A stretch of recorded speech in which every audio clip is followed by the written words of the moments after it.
2020년 7월 23일 태국에서는 조금 특별한 장례식이 열렸습니다. 이 장례식이 특별했던 이유는 바로 최근에 사망한 사람이 아니고 60년 전에 죽은 사람의 장례식이었기 때문입니다. 오늘 소개할 이야기는 식인마로 악명 높던 시우이에 관한 이야기입니다.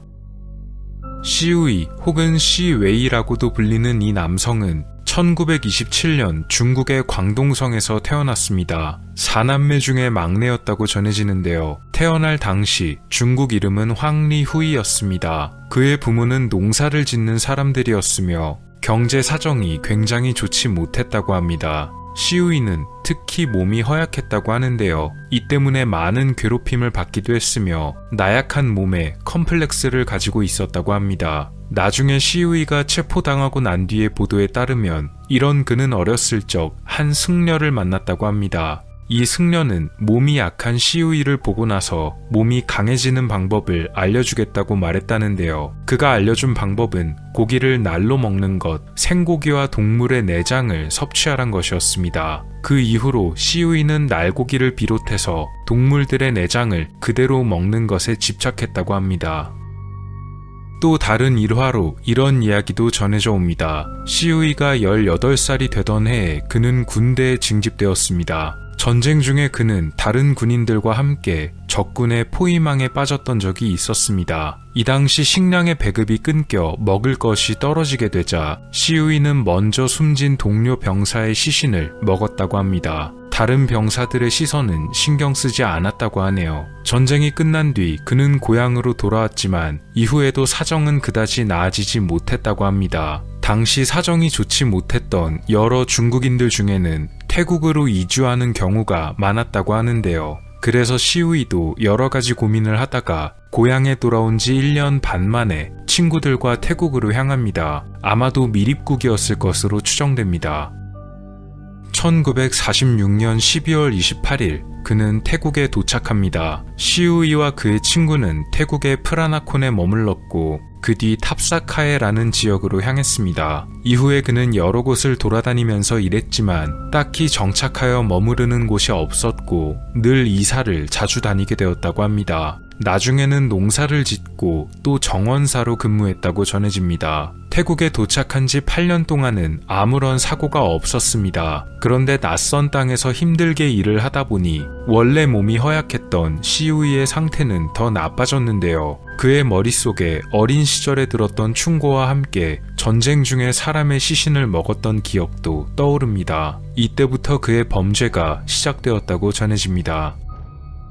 시우이가 범죄의 타겟으로 삼았던 것은 바로 어린 아이들이었다고 합니다. 아이들이 타겟이 되었던 이유는 몸이 약한 시우이도 쉽게 납치할 수 있는 대상이었고 그가 어릴 적 동네 아이들에게 괴롭힘을 당했던 것이 트라우마로 남아서 증오심을 품었기 때문이라고 하네요. 첫 피해자는 1954년에 발생했지만 다행히도 목에 상처만 남고 무사히 도주했다고 합니다. 시우이가 체포된 것은 1958년 1월 27일이었습니다. 태국의 라용에서 검거되었는데요. 그는 검거될 당시 현장에서 한 시신을 불태우려다가 이를 목격한 사람들의 신고로 인해 체포되었습니다. 시신은 손분 분야칸이라는 이름의 소년이었는데요. 체포된 시우이는 경찰서에 가서 신문을 받게 됩니다.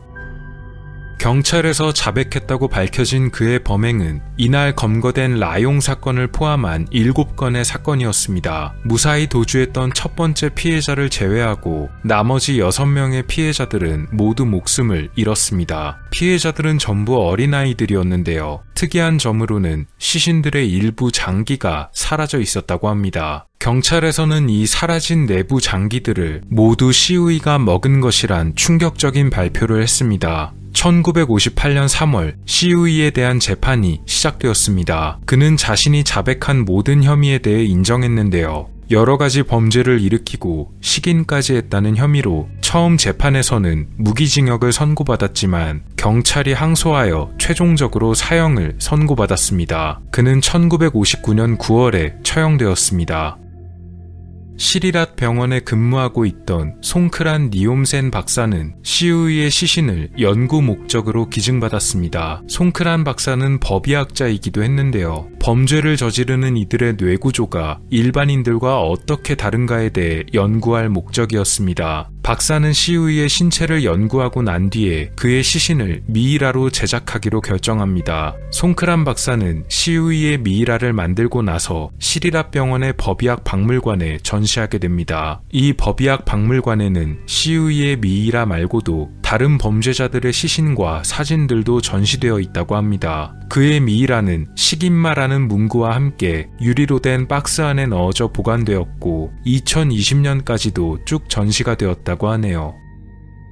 여기까지가 바로 시우이에 대해 알려진 사실들입니다. 포악하고 잔인한 식인마라는 설명인데요. 그런데 이 시우이가 사실은 범죄자가 아니고 억울하게 누명을 썼다는 주장이 제기됐습니다. 당시 그가 경찰에게 자백했던 진술과 사건들에 대한 기록이 일치하지 않는다는 점이 이런 주장에 힘을 실어주게 되었습니다. 경찰이 시우이의 소행으로 기록했던 사건 중에는 1954년 방콕의 프라나콘에서 벌어진 사건이 있었습니다. 피해자는 어린 소녀였었는데요. 시우이는 당시 자신이 프라나콘주에 머무르긴 했었지만 사건이 벌어진 곳에는 간 적이 없으며 박티암 사라이라는 사람의 집에 머물고 있었기 때문에 그가 자신의 결백함을 입증해 줄 수 있다고 말했는데요. 하지만 실제로 경찰이 박티암 사라이에게 찾아가서 시우이의 증언을 사실로 확인했는지는 불명입니다.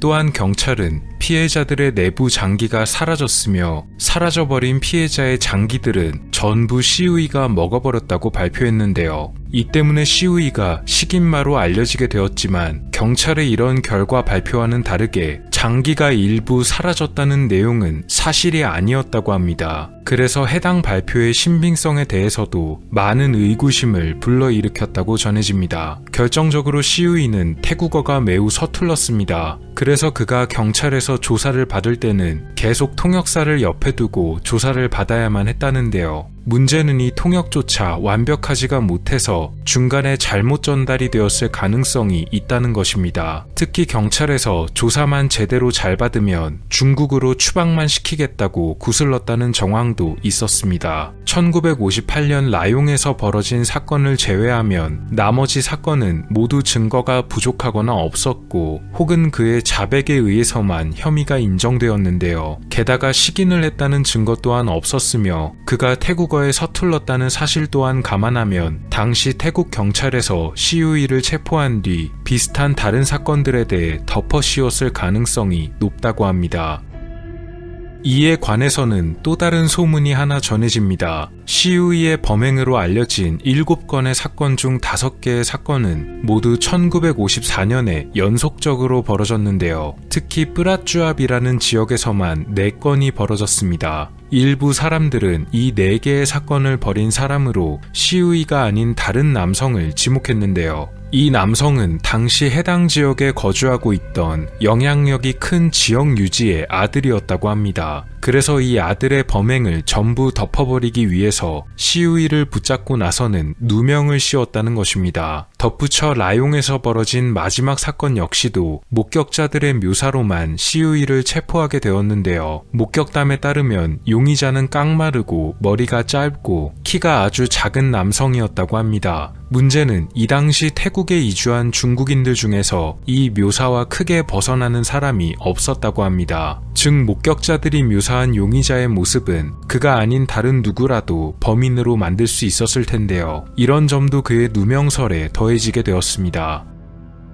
종합해보면 그가 어렸을 때부터 날고기를 먹었다거나 혹은 전쟁 중에 식인을 했다는 등의 보도나 소문 역시도 과장된 이야기였을 가능성이 무척 컸습니다. 이런 여러가지 목소리가 점점 힘이 실리게 되자 법의학 박물관에서는 전시되어 있던 그의 표본에서 식인마라는 단어를 제외하게 되었습니다. 하지만 제대로 범행이 밝혀지지도 않은 사람을 박물관에 전시해서는 안 된다는 의견이 모아집니다. 결국 2020년 7월 23일 왓방 프렉타이 지구에서 때늦은 시우이의 장례식이 열렸습니다. 이 장례식은 태국에 있는 신문과 방송국을 비롯해 많은 매체의 관심을 끌기도 했는데요. 약 60년 정도의 시간이 흘렀지만 석연찮은 수사의 희생양에서 겨우 벗어난 셈이 되었습니다.